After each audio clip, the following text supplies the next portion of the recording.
Bonjour Guillaume Tabar. Bonsoir. Bienvenue sur TV5 Monde. Vous êtes considéré comme l'un des meilleurs analystes politiques en France. Vous avez été journaliste politique à La Croix, aux Échos et au Figaro, dont vous êtes l'éditorialiste politique depuis 2013. Vous publiez une radioscopie sans concession de la droite française de 1959, c'est-à-dire au début de la Ve République jusqu'à aujourd'hui, fin 2019.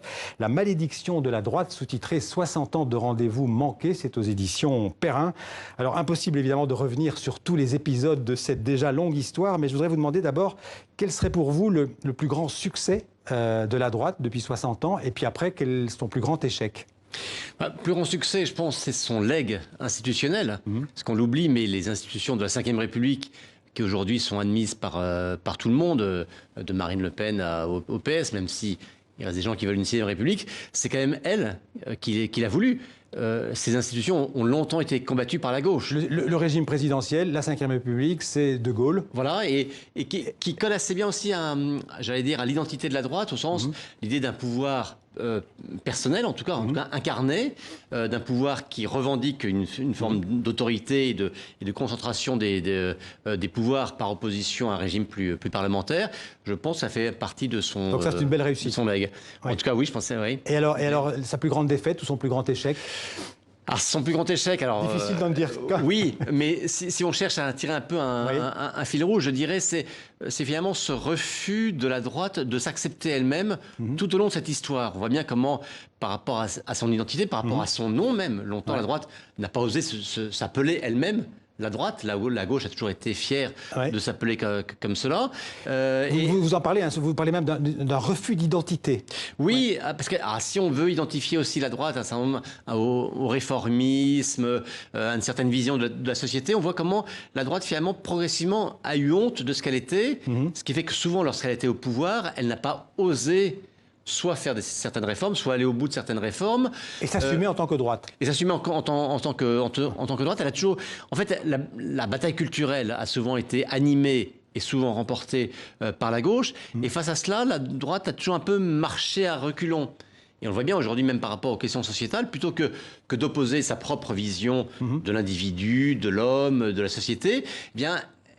elle est toujours un peu gênée d'être en décalage par rapport aux évolutions qu'on lui propose, et ce qui fait qu'elle les combat mollement, puis une fois que c'est fait, elle s'en excuse jusqu'au coup d'après. Et c'est quoi? Ce sera un peu l'héritage aussi de l'histoire, c'est-à-dire qu'elle est l'héritière de ceux qui ont perdu à la Révolution française, on peut dire. Et puis il y a eu Vichy aussi, qui est passé par là, le régime de Vichy. Oui. Et ce régime, même, vous dites, même, elle s'assimile parfois au mal. Oui, parce que en fait, c'est pas tant elle qui s'identifie à ce camp du mal que la gauche qui a préempté le camp du bien. La Révolution, c'est une histoire un peu complexe, et la Révolution a quand même débouché sur Napoléon, mais vous savez, ce grand vision de prendre la Révolution comme un bloc, eh bien, la gauche a préempté la Révolution, sous-entendu, eh bien, la droite est contre-révolutionnaire.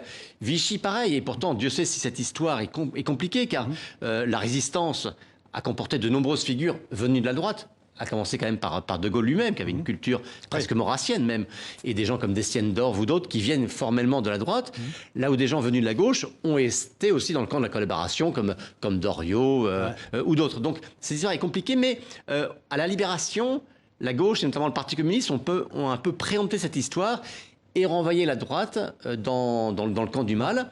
Et De Gaulle... d'une certaine manière, il a rendu à la droite son honneur, mais elle ne lui a pas rendu son nom. Et De Gaulle lui-même ne se définit pas comme de droite, a toujours présenté, vous savez, cette image du rassemblement qui était censée transcender les clivages gauche-droite. Ce qui fait que voilà, la droite n'a pas réussi à avoir cette fierté historique. Alors, dans votre livre, vous ne parlez que de la droite classique, de la droite républicaine. Pour être très clair, vous ne parlez pas de la droite extrême, de tout ce qui est à droite de la droite. Alors, je parle du Front National directement, en tant qu'il a posé un problème à la droite, ou la droite face au Front National et à Jean-Marie Le Pen, et maintenant à Marine Le Pen. Quand vous parlez de la malédiction de la droite, c'est la droite républicaine.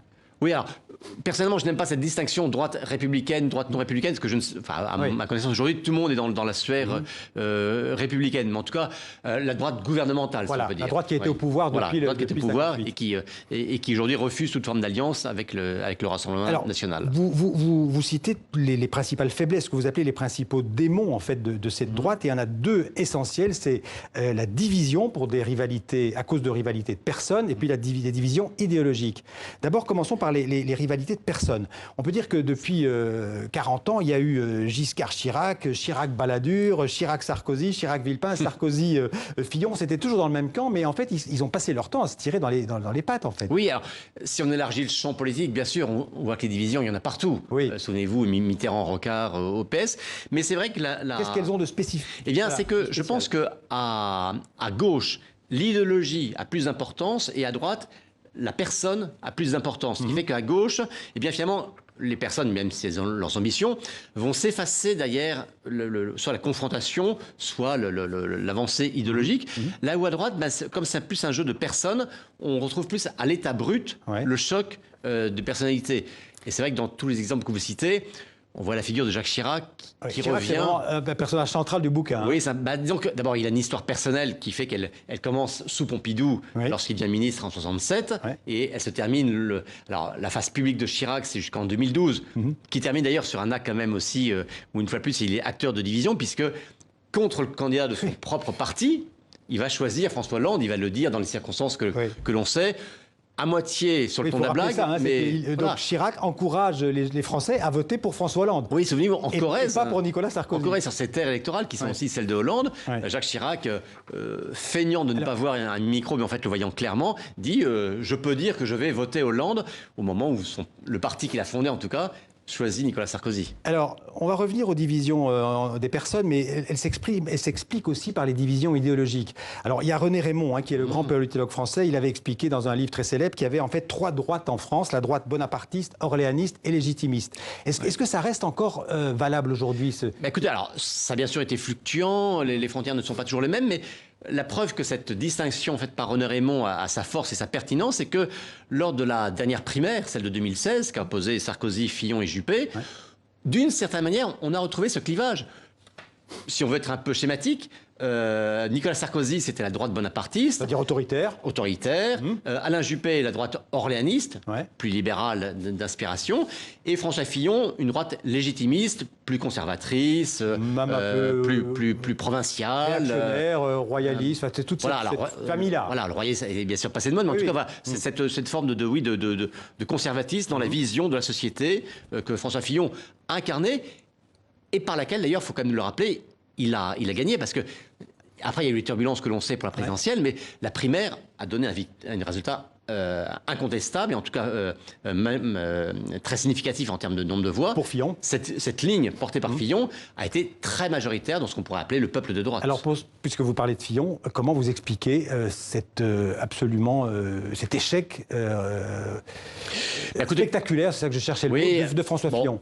Qui est responsable de cet échec? Est-ce que c'est la droite elle-même ou il faut chercher des raisons extérieures? Il y a beaucoup de facteurs. Bon, il y a un événement conjoncturel. C'est clair que les révélations, en tout cas les accusations portées contre lui au début de cette campagne présidentielle, l'ont clairement abattu. Alors, est-ce que la justice s'est acharnée? La justice. En tout cas, il y a eu, je pense, une concentration du débat public, politique, médiatique et judiciaire sur le cas Fillon.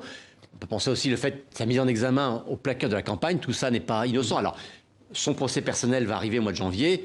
On verra quelle est la part qui relève d'erreurs, voire d'attitudes inappropriées qu'il a pu avoir. On ne le sait pas encore, mais en tout cas, il y a une dimension quand même très, très forte. Et il a payé un prix politique très cher.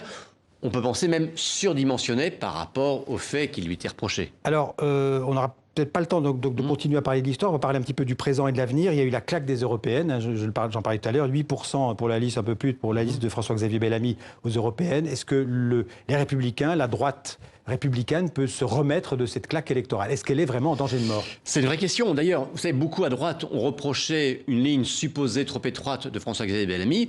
Aujourd'hui, quand on voit les sondages d'intention de vote présidentielle pour Bertrand, Barouin ou Valérie Pécresse, on se rend compte que ce socle, ce score de François-Xavier Bellamy, peut-être qu'ils sont heureux de l'avoir en 2017. D'accord. Clairement, la droite, elle a perdu et fortement sur son flanc droit. Marine Le Pen a récupéré une grande partie de son électorat qui n'est sans doute pas prêt de revenir dans le giron de la droite dite classique. Et on voit que depuis 2 ans, et de manière très forte aux européennes, une grande partie aussi de l'électorat bourgeois, disons-le, est passé du côté d'Emmanuel Macron. Et l'une des grandes questions, c'est est-ce que cet électorat venu de la droite, est-ce que Macron va pouvoir le garder avec lui et le garder jusqu'en 2022 ? Ou est-ce que cet électorat peut revenir sur éventuelle figure qui émergerait à droite? C'est encore une inconnue pour l'instant. Vous irez jusqu'à dire que Emmanuel Macron, aujourd'hui, fait partie de cette droite que vous évoquez dans votre livre. Si vous rééditez votre livre dans quelques années, il sera dans le bouquin, Macron? On verra de quel côté il bascule. C'est-à-dire que je pense que clairement, Emmanuel Macron et son action ont évolué depuis En gros, il a été élu par le centre-gauche, il a gouverné au centre-droit et aujourd'hui, il est soutenu majoritairement par un électorat de droite. Pourquoi il a évolué vers le centre-droit? Parce qu'il se rend compte que c'est là qu'il a le plus grand vivier électoral? Oui, d'abord parce que je pense que sur le plan économique, sa ligne était celle longtemps défendue par la droite, pour faire bref, les réformes d'inspiration libérale sur le marché du travail, sur la taxation du capital ou autre. Et qui a pris une conscience peut-être tardivement, trop tardivement c'est une des questions, mais qu'aussi il y avait une attente régalienne, les questions d'autorité, d'immigration, d'identité aussi, qu'il fallait prendre en compte. Et ça, Emmanuel Macron en a pris conscience peut-être plus tardivement, peut-être à la faveur de la crise des Gilets jaunes. Il semble vouloir préempter ces questions. La question de savoir s'il va être capable d'apporter une réponse crédible pour l'électorat de droite, c'est encore une inconnue pour l'instant. On voit bien que c'est quand même très partagé. En tout cas, on voit qu'il veut aller sur ce terrain-là. Alors, en tout cas, on assiste aujourd'hui, depuis quelques années, à ce duel entre Emmanuel Macron et Marine Le Pen, dont vous venez de parler. La droite classique, elle est absente de ce duel. Est-ce que c'est une illusion ou bien est-ce que c'est vraiment une réalité? Non, elle est prise entre deux feux.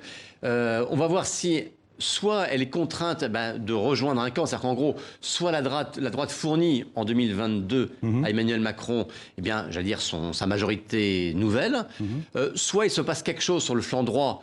Est-ce qu'une sensibilité qu'a pu porter un temps Marion Maréchal est capable d'attirer d'autres électeurs qui sont encore aujourd'hui à droite? Ou est-ce qu'à droite, quelqu'un est capable de rouvrir l'espace? On voit comment Xavier Bertrand essaye un petit peu de doubler Macron sur le terrain social. On voit comment François Baroin essaye de le faire sur les questions plus territoriales et Valérie Pécresse plus sur les questions d'autorité. Est-ce qu'ils vont être capables d'ouvrir cet espace? C'est leur défi. Et on sait bien, c'est vrai en politique, mais c'est vrai plus fortement encore à droite, tout repose sur l'incarnation. Ce qui veut dire que l'effondrement de la droite, la disparition de la droite en ce moment, sur le paysage français, elle fait les affaires de Marine Le Pen. Ce qui veut dire que vous envisagez, vous, en tant qu'analyste politique, qu'elle puisse éventuellement gagner en 2022 ? Elle a une ouverture C'est d'hypothèse, mais je dirais, ça, pour le coup, ça ne dépend pas de la droite. Oui, ça dépend de Macron. En gros, où Macron est capable de redresser la situation et de répondre à une attente du pays, et on restera dans le jeu classique, où il n'en est pas capable, où le mécontentement continue de grandir, voire on bascule dans une révolte sociale plus large, et auquel cas, effectivement, elle pourrait gagner. Merci Guillaume Tabar. La malédiction de la droite, 60 ans de rendez-vous manqué, c'est aux éditions Perrin. Merci beaucoup. Merci à vous D'être venu en parler dans le 64 minutes.